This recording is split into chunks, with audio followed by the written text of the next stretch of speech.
Hey folks, I'm John, and this is Bending River, and today I'm going to tell you the top 10 rap artists that you should check out from the 90s. Just to set this up, obviously this is just my opinion, and I'm basing this not off of who is the best rapper of the 90s. That's not what this is about. This is about who are the people that made a lot of influence, who are the people that made a lot of impact. I searched for diversity in location. Obviously I don't want it to just be all New York rappers. I don't want it to be all just West Coast rappers. I want it to be kind of a nice balance.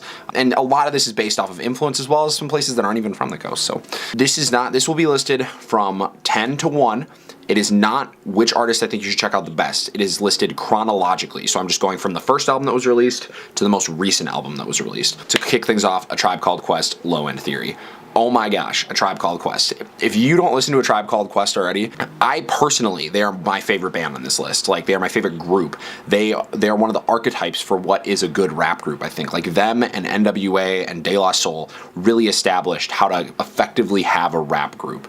Yeah, so A Tribe Called Quest, I think they really eloquently established how you share space as rappers in a rap group and how you trade verses, and very I think one of the big things that gets in the way of a lot of rap groups these days being kind of relevant and staying relevant for a long time is their egos. And while you can tell that at times A Tribe Called Quest can be braggadocious, you know, I mean, every rapper has said that they're the best rapper ever. At the end of the day, you can tell that Q-Tip and Phife Dawg don't think that they're better than the other person. They're a piece to the puzzle that makes A Tribe Called Quest, and that is one of the things that I respect the most. Not only that, but you need to listen to this album because legendary producer Jay Dilla, right? Like, Jay Dilla is one of the greatest producers of all time, and that's one of the primary reasons you should listen to this album. So next up is Ice Cube, Death Certificate. This is Ice Cube's first release after NWA. I know you're thinking, like, are we there yet, Ice Cube? No. This album is pretty much one of the most definitive bookends to gangster rap that there was. He came out of NWA in the late 80s and in the early 90s after they broke up. This is what started a lot of beef. This is not the first diss track,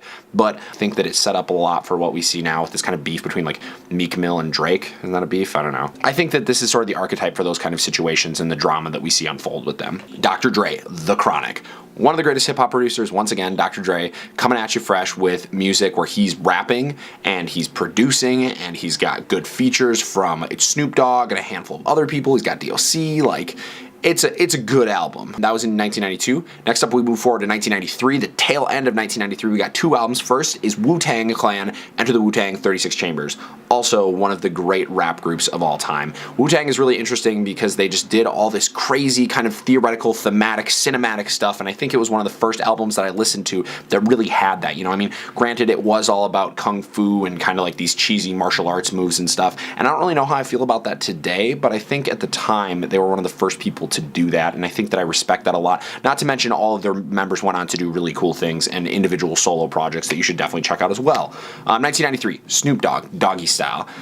Classic album. The reason I bring this up is, and it's uniquely different than The Chronic, I think, is that Snoop Dogg really had an ear for that G-Funk sound that became really prevalent of West Coast hip-hop. And obviously Dr. Dre, you know, was a part of that, but I think that this album really exemplifies that G-Funk sound, and I would really just recommend that anybody check it out on that basis. Next, we transform to 1994. We got Illmatic by Nas, one of the greatest hip-hop albums of all time in terms of lyricism and I think flow. I think Nas really nailed down how to flow, and I think that you can tell that right out the bat when you listen to New York State of Mind, right? Like, that's just such a good song and so tight, and the production on this is good. Illmatic, I just think, is a great album start to finish wholeheartedly. It really brings out that East Coast, Brooklyn, New York, Queensboro vibe.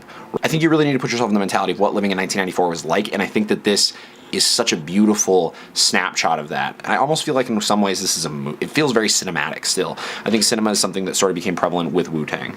Next up is Notorious B.I.G.'s All Eyes on Me. This is just classic. Biggie is arguably one of the greatest rappers, and while sometimes I can understand that people might think that he's overhyped, I still think it's worth giving him a listen. This has some great flow, great production. It's a hip-hop classic. Just check it out. Number 8, Tupac, All Eyes on Me. You can't have Biggie without having Tupac. We're now moved forward to 1996, and the feud is on, and Tupac is killing it. This is also, once again, arguably one of the greatest hip-hop albums of all time. I still think that objectively, I think I would put Illmatic at the top. Tupac really defined what the West Coast vibe was. The thing that I love about Tupac is that he was such an activist. He was so progressive, and he just thought a lot about current issues that were affecting the black community as well as himself, and I think that like that is really, really impactful, and that shows on this album. Outkast, ATLiens, 1996. This release is amazing. This release put Atlanta on the map. This release put the South on the map. You think Future puts Atlanta on the map? No. Outkast, Andre 3000, Big Boy, some of the greatest music that you'll ever hear, and I think ATLiens is my favorite album, although I can understand why some people might like Aquemini or even Speakerbox, The Love Below, a little bit better, but either way, you should check out ATLiens. It's an excellent album. It really, really branched over into these kind of weird, once again, cinematic-y kind of feels. You know, you've got really, really interesting and unique flow from Andre 3000. You've got really, really solid, good rap from Big Boy. Like, there's just nothing that you can miss out with Outkast, ATLiens, so check it out. And last but certainly not least, we're in 1998 with Lauryn Hill, The Miseducation of Lauryn Hill.